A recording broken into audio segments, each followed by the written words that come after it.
मुंबईतले लाखो अनुयायी जे वाहन मिळेल त्या वाहनानं जाऊन चैत्यभूमीमध्ये परमपूज्य डॉक्टर बाबासाहेब आंबेडकरांना अभिवादन करत असतात। यावर्षीसुद्धा अनेक लोक रिक्षा असेल, टेम्पो असेल, जेवण घेऊन जात असतील, ट्रक असतील, बसेस असतील, या सर्व वाहनातून ही सगळी मंडळी जात असताना या ठिकाणी चुनाभट्टी या जंक्शनवर पोलिसांनी रिक्षा आणि वेगवेगळ्या प्रकारच्या गाड्यांना अडवण्याचा प्रयत्न सुरू केला।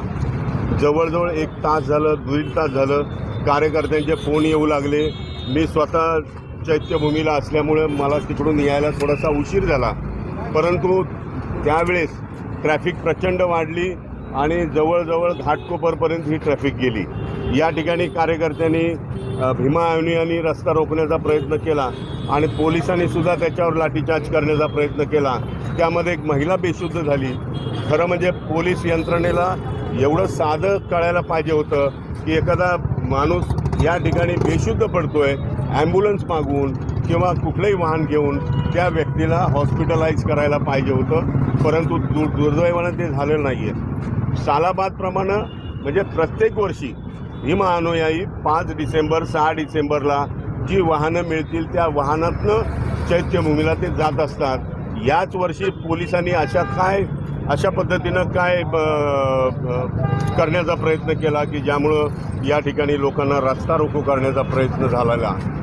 आपणाला माहिती आहे की परमपूज्य डॉक्टर बाबासाहेब आंबेडकरांसाठी जे काही करायचं ते आमची जनता करायला तयार आहे। मग ती पोलीस यंत्रणा असो, कलेक्टरची यंत्रणा असो, नाही तर कुठलीही यंत्रणा असो, या सगळ्या यंत्रणांना आम्ही फाट्यावर मारून या ठिकाणी जे आम्हाला करायचं तेच आम्ही करण्याचा प्रयत्न करणार आहोत। मी DCP समीर शेख यांना कॉन्टॅक्ट करण्याचा प्रयत्न केला।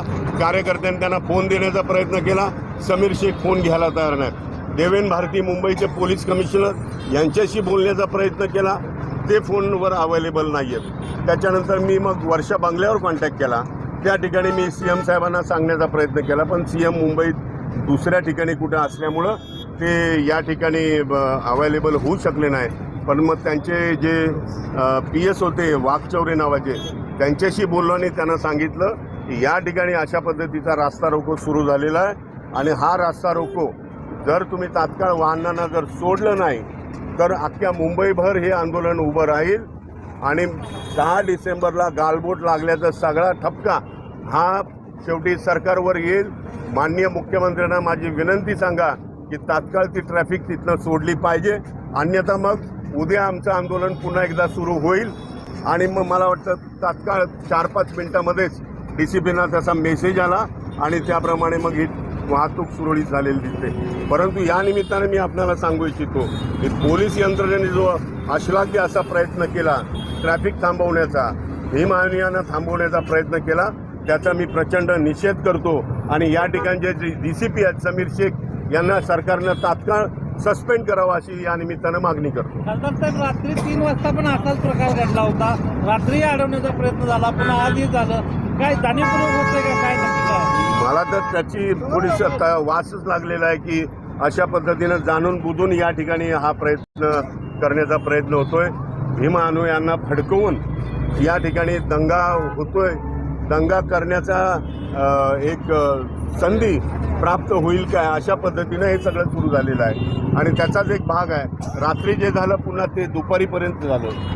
कट कारस्थान वाटते यामागे, कट कारस्थान निश्चितपणे कट कारस्थान आहे। प्रत्येक वर्षी जर भीमा अनुयायी मिळेल त्या वाहनानं आबालवृद्ध जर त्या ठिकाणी चैत्यभूमीला जात आहेत तर मग या वर्षीच असं काय प्रकार घडला, असं काय घडलं की भीमा अनुयायांना जाणून बुजून 3 तास त्यांना रस्ता रोको या ठिकाणी करावा लागला, 3 तास त्यांना अडवून ठेवण्याचा प्रयत्न झाला।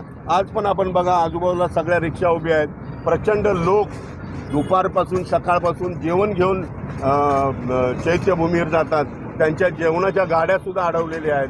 अशा पद्धतीनं ही अत्यंत निषेधार्ह बाब आहे आणि पोलीस यंत्रणेनं अशा पद्धतीनं वागणं अत्यंत चुकीचं आहे। जर मुख्यमंत्री महोदय सांगतात की आम्ही 6 डिसेंबरला 5 डिसेंबरला सगळी व्यवस्था या ठिकाणी केलेली आहे, तर मग हा प्रकार जाणून बुजून घडवण्याचा का प्रयत्न करण्यात आलेला आहे याचं उत्तर सरकारनं दिलं पाहिजे आणि पोलीस यंत्रणा या सगळ्या गोष्टीला जबाबदार आहे। आणि पुन्हा मागणी करतो की या ठिकाणचे DCP जे आहेत समीर शेख यांना सरकारनं तात्काळ बडतर्फ करावं. नक्की तुम्ही समीर शेखना बडतर्फीची मागणी करताय, निलंबनाची मागणी करताय, तेच या सगळ्यांसाठी जबाबदारी असं म्हणा. ऑफकोर्स, कारण मी त्यांच्याशी बोलण्याचा प्रयत्न केला, बोलायला तयार नाहीत. कार्यकर्ते बोलण्याचा प्रयत्न करतात, कार्यकर्त्यांना हिडीस्पिडीत करण्याचा प्रयत्न करतात. एक बाई या ठिकाणी पोलिसांच्या धक्काबुक्कीमध्ये बेशुद्ध पडली. त्या बाईला शेवटी कुठल्याही प्रकारे हॉस्पिटलला न घेऊन जाता ती बाई या ठिकाणी तडफडत होती. अशा पद्धतीने हे सगळं सुरू झालेलं आहे.